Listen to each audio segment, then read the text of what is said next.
मित्रांनो, संजय गांधी निराधार अनुदान योजनेच्या लाभार्थ्यांसाठी महत्त्वाची अपडेट आहे। त्यांना जी काही दर महिन्याला आर्थिक स्वरूपात जे आहे ते 2100 रुपये दिले जातात, त्याच अनुषंगाने त्यांना हे 2100 रुपये जे काही लाभ आहे ते पुढेही असा सुरळीत राहावा यासाठी त्यांना जे काही 2 महत्त्वाचे कागदपत्रे आहेत ते जमा करायचे आहे। तर कोणते 2 महत्त्वाचे कागदपत्रे आहे आणि ते कुठे जमा करायचे आहे आणि कशासाठी डॉक्युमेंट जे आहे ते मागवले जात आहे, इत्यादी प्रकारची संपूर्ण अशी माहिती आपण आज या व्हिडिओच्या माध्यमातून जाणून घेणार आहोत। त्यापूर्वी तुम्ही चॅनलवरती जर नवीन असाल तर चॅनलला सबस्क्राइब करा। माहिती महत्त्वपूर्ण आणि उपयुक्त वाटल्यास आपल्या मित्रांना शेअर करा। नमस्कार, मी धीरज पुष्कर, तुम्ही पाहता समर्थ ऑनलाईन। तर मित्रांनो, तुम्हाला माहितीच आहे संजय गांधी निराधार अनुदान योजनेअंतर्गत पात्र लाभार्थ्यांना या ठिकाणी 2100 रुपये देण्यात येतात। तर हे जे काही अपडेट आहे हे दिव्यांग लाभार्थ्यांसाठी असणार आहे। तर दिव्यांग लाभार्थ्यांना तुम्हाला माहितीच आहे आधी अगोदर जे आहे ते 1500 रुपये इतका जे काही लाभ आहे त्यांना दिला जात होता आर्थिक स्वरूपामध्ये, परंतु आता त्याच्यामध्ये वाढ होऊन जे आहे ते 2100 रुपये हा जे काही लाभ आहे ते करण्यात आलेला आहे। आता हे 2100 रुपये लाभ जे आहे ते या योजनेअंतर्गत जे कोणी खरोखर या ठिकाणी पात्र आहे आणि गरजू आहेत अशा लाभार्थ्यांना याचा लाभ मिळाला पाहिजे।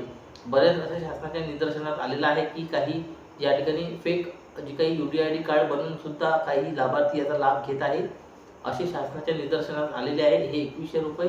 तर त्यामुळेच आता त्यांनी जी काही कागदपत्रे तपासणी असेल ती सुरुवात केलेली आहे। या कागदपत्रे तपासणीच्या अंतर्गत त्यांना जे कोणी लाभार्थी आहेत त्यांना 2 डॉक्युमेंट जे आहेत ते जमा करायचे आहेत। तर यासाठी आता कोणत्या लाभार्थ्यांना हे जमा करावं लागणार आहे कागदपत्र ते सुद्धा सांगतो। तर स्थानिक पातळीवरती तहसील कार्यालय जे आहे या ठिकाणी जी काही याद्या आहेत लावण्यात आलेल्या आहेत। या याद्या अशा व्यक्तींच्या अशा लाभार्थ्यांच्या आहेत ज्यांचे अजून व्हेरिफिकेशन बाकी आहे। तर त्या यादीमध्ये तुम्हाला तुमचं नाव आधी शोधून घ्यायचं आहे। तुमचं नाव जर त्या यादीमध्ये असेल तरच तुम्हाला कागदपत्र द्यायचं आहे आणि जर तुमच्या त्या यादीमध्ये तुमचं नाव जर नसेल तर अगोदर तुमचं ऑलरेडी व्हेरिफिकेशन झालेलं आहे। जर तुमचं त्या यादीमध्ये नाव असेल तर तुम्हाला तुमचे जे काही 2 कागदपत्रे आहेत, एक तुमचं आधार कार्ड आणि दुसरा UDID क्रमांक, UDID कार्ड, या दोन्हीची तुम्हाला झेरॉक्स प्रत जी आहे तुमच्या तहसील कार्यालयामध्ये जमा करायची आहे।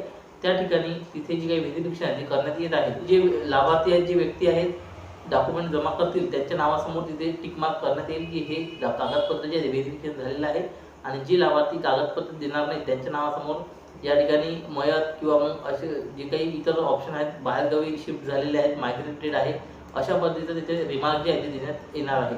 त्यामुळे तुम्हाला लवकरात लवकर तुमचे जे काही कागदपत्र द्यायचे आहे, हे कागदपत्राचा तपासणीचा मुख्य उद्देश म्हणजे याच्या माध्यमातून जे काही फेक या ठिकाणी UDID कार्ड धारक आहे आणि फेक UDID कार्डच्या माध्यमातून जे लोक 2100 रुपये या योजनेचा जे लाभ घेत आहेत, पण यामुळे काय होत आहे की जो खरोखर लाभार्थी आहे, जो खरोखर गरजू आहे त्या व्यक्तींना जे आहे ते या लाभापासून वंचित राहावं लागत आहे। याच कारणामुळे आता जे काही व्हेरिफिकेशन आहे ते करण्यात येत आहे। तर त्यामुळे तुम्हाला 31 मार्च 2026च्या पूर्वी आपले जे काही कागदपत्र आहेत जवळच्या कार्यालयामध्ये जमा करून द्या। कागदपत्र दिल्यामुळे तुमचा जे काही लाभ आहे पुढेही असा सुरळीत सुरू राहणार आहे। तर अशा पद्धतीची मित्रांनो संजय गांधी निराधार अनुदान योजनेच्या लाभार्थ्यांसाठी महत्त्वाची अपडेट होती। तर ही योजना जी आहे ती अधिक पारदर्शकपणे राबवण्यासाठी हे जे काही निर्णय आहे ते घेण्यात आलेले आहेत। या निर्णयासंदर्भात तुमच्या काही प्रतिक्रिया असतील तर कमेंटमध्ये अवश्य कळवा आणि अशाच नवीन अपडेट्स वेळोवेळी जाणून घेण्यासाठी आज आमच्या चॅनलला सबस्क्राइब करा। धन्यवाद संपूर्ण व्हिडिओ पाहिल्याबद्दल। जय हिंद, जय महाराष्ट्र। पुन्हा भेटू अशाच महत्त्वपूर्ण व्हिडिओमध्ये। खूप खूप धन्यवाद।